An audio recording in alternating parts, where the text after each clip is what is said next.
श्री सिद्धेश्वर हर्मल या संस्थेमार्फत श्री सिद्धेश्वर पुरस्कार जे आम्ही घोषित केले होते, ज्या हर्मलचे जे सुपुत्र होते, जे कैलासवासी सुधाकर नाईक हे संगीतचे तज्ज्ञ होते, त्यानंतर अभिनयात कैलासवासी भानुदास वायंगणकर अभिनयामध्ये जे आपलं काम केलेलं आहे त्यांनी, दिग्दर्शनात कैलासवासी सूर्या वस्त आणि लेखक म्हणून कैलासवासी धोंडू वायंगणकर या हर्मल गावच्या सुपुत्रांनी जे आपला कामाचा जो ठसा या गावाला किंवा आपल्या संपूर्ण पेडणे तालुक्याने गोव्यात जो दिलेला आहे, त्यांच्या नावानेच श्री सिद्धेश्वर हर्मल या संस्थेने पुरस्कार जाहीर केले होते.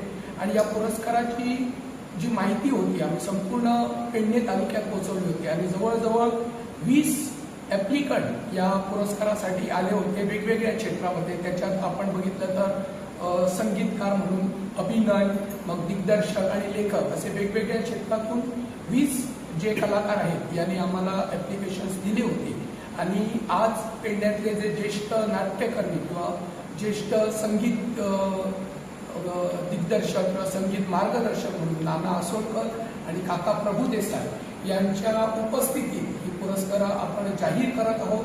आणि या दिग्गज लोकांनी, पेडण्याचे जे कलाकार आहेत, आमचे गुरुवर्य नाना आसोलकर आणि काका प्रभू देसाई यांच्या समक्ष या बुजुर्ग लोकांनी, या सगळ्या लोकांची जे ॲप्लिकेशन्स आले होते त्यांची रीतसर न्याहाळणी करून आपला जो काय निकाल आहे तो दिलेला आहे. मी परीक्षक आमचे जे बुजुर्ग होते काका प्रभू देसाई हे बघण्यासाठी तर त्यांना विनंती करतो की त्यांनी पुढची सूत्र आपल्या हातात केली. नमस्कार. सिद्धेश्वर हर्मल संस्थेची हा पहिलाच उपक्रम आहे आणि त्यांनी दिग्दर्शक, लेखक, संगीत आणि ॲक्टिंग यामध्ये पुरस्कार ठेवलेले होते. पेडणे तालुक्यातील कलाकारांनी यासाठी अर्ज करावायचे होते आणि जवळजवळ 20 अर्ज त्यांना विविध क्षेत्रामधून आले होते. ज्या कलाकारांनी आपले अर्ज सादर केले होते त्या सर्वांचीच कारकीर्द उल्लेखनीय अशी आहे. सर्वांनी जे आपापल्या क्षेत्रामध्ये योगदान दिलेले आहे ते खरोखरच वाखाणण्याजोगं आहे. आणि त्यामुळे निर्णय घेताना मला आणि नाना आसोलकर यांना खूपच सायास पडले. हे पहिलं वर्ष असल्या कारणाने, स्टँडर्ड फॉर्मॅट वगैरे नसल्या कारणाने थोड्याशा अडचणी आमच्या समोरही आल्या. पण आम्ही डिटेल्समध्ये जाऊन काही फाईल्स शॉर्टलिस्ट केल्या आणि नंतर फायनल रिझल्टला आम्ही आलो. आणि त्या रिझल्टच्या दृष्टीनं मी तर जाहीर करतो की दिग्दर्शनासाठी 3 फाईल्स झाल्या होत्या दिग्दर्शन पुरस्कार. त्यांच्या लेखन पुरस्कारासाठी 4 अर्ज आले होते, संगीतासाठी 3 अर्ज आले होते आणि ॲक्टिंगसाठी 10 अर्ज आले होते. आणि हे सगळं आम्ही डिटेलमध्ये जाऊन दिग्दर्शनासाठी ज्येष्ठ दिग्दर्शक आदरणीय सूर्यकांत कोरखनकर यांना हा पुरस्कार जाहीर करताना मला अत्यानंद होत आहे. लेखक म्हणून आदरणीय श्रीमान नरेंद्र नाईक यांची लेखन पुरस्कारासाठी निवड केलेली आहे. त्याच्यानंतर म्युझिकसाठी, संगीतासाठी गोमंतकातील एक ज्येष्ठ तबलापटू आणि ज्यांनी मोठमोठ्या कलाकारांना आजपर्यंत साथ केली आहे ते पंडित रोहिदास परब यांची या पुरस्कारासाठी निवड झालेली आहे. आणि अभिनयासाठी ज्येष्ठ नाट्य कलाकार तसेच ज्येष्ठ नाट्य दिग्दर्शक आदरणीय हरीश शेटगावकर यांची निवड झालेली आहे.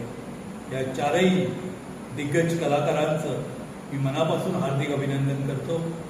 त्याचप्रमाणे बाकीच्यांनी ज्या कलाकारांनी आपापले अर्ज सादर केले होते ते सगळेजण उत्कृष्ट आहेत. तेही सगळ्या पुरस्कारांसाठी योग्य होते, परंतु कुठेतरी 1-2 मार्कांचा फरक पडला आणि या कलाकारांची नानासाहेब आणि मी दोघांनी मिळून संगनमताने निवड केलेली आहे.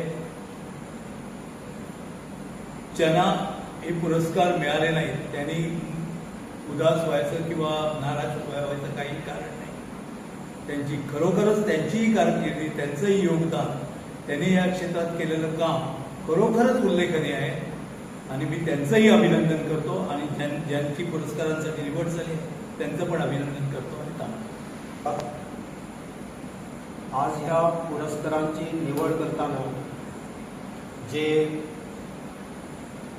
परिश्रम घ्यावे लागले निवडक समितीला, त्याच्याबद्दल आणि त्यांनी केलेल्या कामाबद्दल मी त्यांचा अत्यंत आभारी आहे आणि अभिनंदन सुद्धा करतो. हे जे आम्ही पुरस्कार ठेवले होते ते पुरस्कार गावातील अभिनय, संगीत, नाट्य, दिग्दर्शन याच्या माध्यमातून ज्यांनी नाव कमावलं होतं त्यांच्या नावानं आम्ही हे पुरस्कार ठेवले होते. उदाहरण घ्यायचं म्हणजे सूर्यावस्थ, कैलासवासी सूर्यावस्थ हे एवढे मोठे दिग्दर्शक होते की मी लहानपणी त्यांचं नाटक वाचतोय ते पुढं म्हणजे चटई टाकून बसून त्यांची नाटकं आम्ही बघायचो. उदाहरण सांगायचं म्हणजे हेच.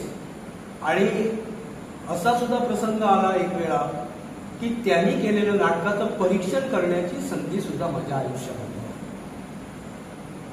हे माझ्यासाठी मोठं काम होतं. म्हणून एक संस्थेला विचार आला की अशा माणसापासून, अशा माणसांच्या नावानं काही पुरस्कार जाहीर करावे आणि हे केले होते. या पुरस्कारांचं स्वरूप आहे ₹5,000, प्रशस्तीपत्र, सन्मानपत्र, श्रीफल व शाल हे चारही कॅटेगरीमध्ये देण्यात आले आहे. आता याच्या कार्यक्रमाबद्दल मी थोडक्यात सांगतो. दिनांक 26 ऑक्टोबर रोजी संध्याकाळी 26 ऑगस्ट 2026 रोजी संध्याकाळी 4 वाजता हा कार्यक्रम झेडपी हॉल मांजरे येथे होणार आहे.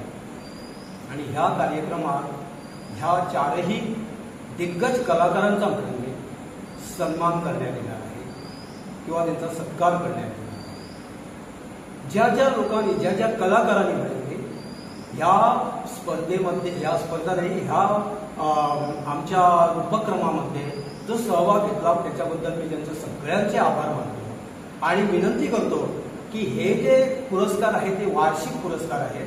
त्यावेळी याच्याही पुढं या कलाकारांनी या पुरस्कारासाठी आपले अर्ज सादर करावे ही मी त्यांना विनंती करतो.